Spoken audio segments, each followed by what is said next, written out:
Halo guys, welcome back. This is Dance Diecast 99 signing in. Ini video kedua gue. Dan ya, di video kali ini gue akan ngebahas tentang pengalaman gue selama dari tahun 2014 sampai sekarang dalam menggunakan Yamaha R25.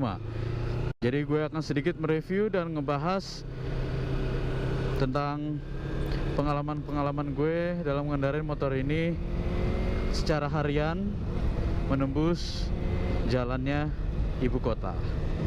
Check this out.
Oke guys, sedikit review dan pengalaman gue dalam menggunakan motor ini Yamaha R25 tahun 2014, yaitu dimana pertama kali R25 di launching.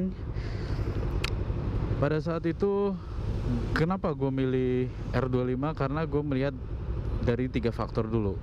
Yang pertama adalah tampilan motor ini menurut gue lumayan gagah, sangar, desain headlampnya pun sangar, buritannya pun tajam, desain bodinya pun oke, apalagi desain speedometernya juga bagus, lengkap. Tapi ada minus yang gue suka dari tampilan R25 adalah tangkinya nggak banget kalau menurut gue. Tapi karena berhubung Yamaha menggunakan cover tangki atau kondom tangki, jadi hal pertama yang gue lakukan adalah ganti cover tangki biar lebih terlihat gede aja. Dan ya itu jadi salah satu alasan kenapa gue pilih R25. Desainnya lebih modern dan lebih sporty. Nah, faktor kedua adalah performa. Sebenarnya tenaga R25 ini ya nggak jauh beda ya, 11-12 lah dengan produk kompetitor yang sejenis, mesinnya 2 silinder DOHC, itu Ninja 250 Fi. Kalau di R25 ini tenaga bawahnya kosong banget. Tapi kalau udah sampai 7000 RPM ke atas, nah disitulah tenaga jambakannya keluar, bener-bener ngejambak kalau udah di atas 7000 RPM. Jadi gue juga ngerasa oke, kalau di dalam kemacetan gini tarikannya memang masih belum maksimal, masih terasa kurang.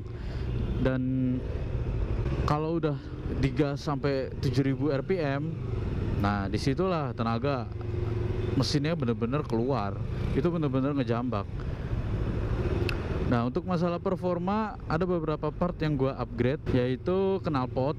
Gue pakai knalpot Akrapovic slip on original ya, yang slip on, bukan yang full system, karena yang terbaru Akrapovic mengeluarkan knalpot Akrapovic full system untuk R25. Tapi ini gue versi slip on ya, karena pada awal-awal Yamaha Akrapovic cuman mengeluarkan knalpot yang slip on. Secara tenaga nggak terlalu berbeda, nggak ada perubahan, nggak ada peningkatan, malah yang gue rasain ya sama aja, karena ini memang slip on. Jadi performa mesin pun sama. Nah, gue coba untuk mengganti yang tadinya slip on, gue ganti ke full system, yaitu gue bikin header custom, jadi mengganti itu ke full system. Nah, ketika gue coba pakai full system itu tenaganya yang tadi yang ngejambak jadi bajingan bro, jadi bajingan itu tenaganya, tarikannya lebih parah, lebih ngejambak, pokoknya itu tenaga bajingan banget. Tapi ada satu kelemahannya, yaitu dijamin tarikan bawah lu bakal penuh sampai atas, dari bawah sampai atas itu penuh, tapi bakal lama banget untuk tembus ke limiter. Jarum sampai ke limiter itu lama banget. Gue nggak tahu kenapa, atau mungkin dari desain headernya kali ya. Secara tampilan knalpotnya pun bagus gitu, Akrapovic desain knalpotnya bagus, rapi. Tapi, nah ada tapinya, suaranya itu bangsat bro. Suara full system itu terlalu bangsat, itu bikin istri tetangga bukannya naksir sama kita, tapi malah bikin lempar panci kali ya. Itu suaranya tenaga bajingan dan suara bangsat gitu. Dijamin lo naik motor pakai knalpot itu ada razia, dah kelar hidup lo, kelar. Suaranya parah, gede banget, cempreng, parah banget itu suaranya emang. Jadi gue hanya sesekali aja sih, beberapa kali aja gue pakai full system. Kalau lagi bosen aja gue ganti ke full system.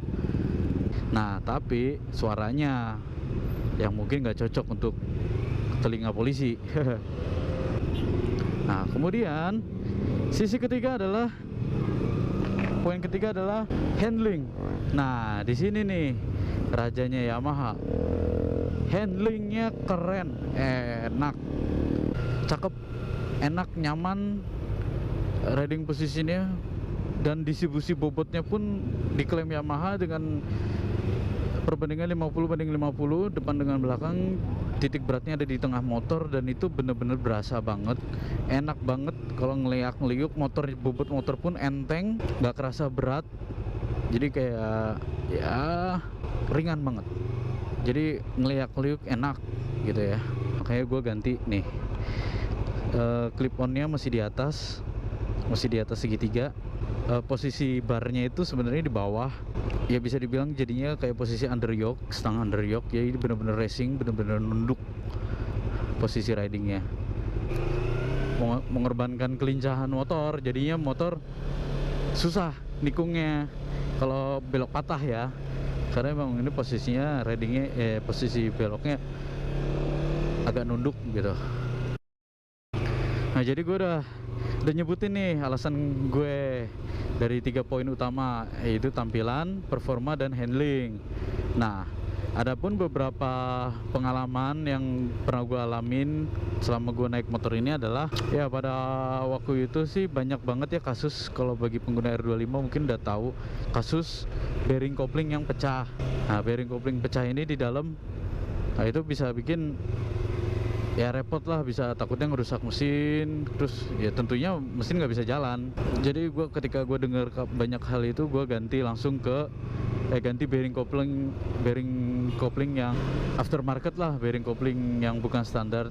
Jadi gue sebelum mencegah pecah di dalam blok mesin, mending gue ganti duluan. Sekalian gue ganti per kopling yang lebih keras. Jadi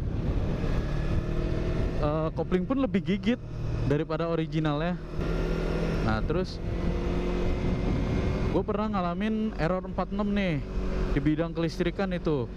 Error 46 bukan karena gue fans Rossi. Ya gue emang ngefans sama Rossi, tapi jangan sampai dikasih kode 46 juga di speedometer. Jadi waktu itu gue pengalamannya adalah gue lagi naik motor riding, tiba-tiba muncul kode 46 dan lampu indikator mesin nyala. Gue pikir wah kenapa nih, tapi mesin masih nyala, ada tulisan 46. Nah terus gue coba jalan-jalan, lama-lama speedometer gue mati. Lampu mati, speedometer mati, tapi mesin masih nyala bro. Dan ternyata setelah dicek ke bengkel resmi, error 46 itu ada gangguan di kiprok. Jadi basicnya itu adalah gangguan terhadap pengisian ke aki. Arus listrik ke akinya nggak ada. Jadi karena motor ini menggunakan sistem apa ya, sistem AC ya. Jadi semua listrik tuh dipasok ke aki. Nah kalau akinya nggak diisi, lama-lama listriknya akan mati. Listrik ke ECU mati, listrik ke fuel pump mati, bahkan ke speedometer pun mati. Jadinya mesin nggak ada pasokan dari injeksi dari ECU, lama-lama mesinnya mati. Yang bikin aki soak jadinya. Nah itu pas gue ke bengkel resmi, diakal-akalin, tetap aja masih terus mogok tengah jalan segala macem. Hingga akhirnya gue nyerah. Satu-satunya cara adalah, karena Yamaha nggak menjual soket kabel ke kiprok yang kebakar, satu-satunya jalan adalah gue ganti kabel body, satu set kabel body. Dan itu harganya lumayan lumayan banget bro itu harganya. Jadi ya mesti dicek-cek juga sih bagian dalam motor gitu ya, apalagi kalau udah pemakaian udah lebih dari 1 tahun. Karena dia udah pakai dari 2014, jadi udah hampir 2 tahun ya, mungkin ada aja kendalanya gitu ya. Tapi secara keseluruhan motor ini enak kok, enak banget buat dipakai, enak banget, mesin halus, dan konsumsi BBM pun masih bisa dibilang reasonable ya. Untuk mesin 250 cc 2 silinder ini masih reasonable. Gue nggak nyampe Pertamax Plus sampai Shell V-Power, nggak nyampe. Karena gue pernah nyoba pakai itu, mungkin mesin gue agak kepanasan kalau nembus kemacetan, mungkin agak lebih panas gitu. Nah gue nggak tahu kenapa. Tapi kalau pakai Pertamax atau pakai Shell Super, temperatur normal terus gitu. Jadi ya untuk harian sih Pertamax sudah cukup sih, udah cukup.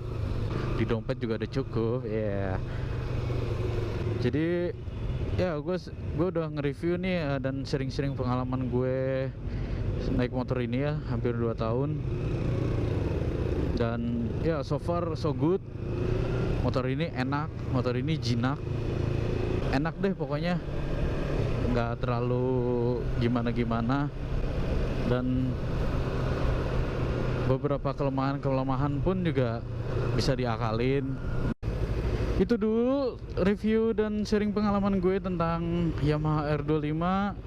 Dan ya buat teman-teman yang nonton, jangan lupa untuk klik like button dan subscribe untuk video-video selanjutnya.